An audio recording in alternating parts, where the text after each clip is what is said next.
USB kabellar falgasiz bo'ladi. Uni sirtida falga bo'lmaydi va lekin bu bilan ishlash juda qulay.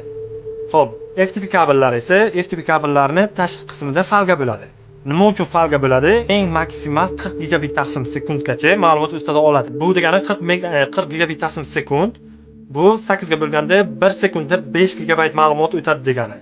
USB kabel bukilishi, ishlash juda oson bo'ladi. FTP kabel esa juda qattiq. Buni bukish juda qiyin bo'ladi FTP kabel. Archib chiqdim, archgandan keyin ochdim mana. Mana bu holatda bo'ladi kabel. Xo'p, endi ketma-ketlikdan mana bunga ish boshlayman. Birinchi oq sariq sariq.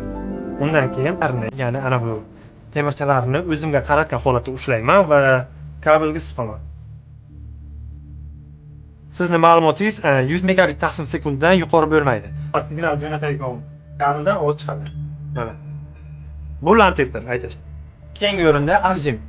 Abjimni ko'rib chiqamiz. Abjimni 4 ta funksiyasi mavjud. Jila bo'ladi deb aytdim. Har bitta jilani ustini archa berish uchun ishlatiladi. Vimaxlar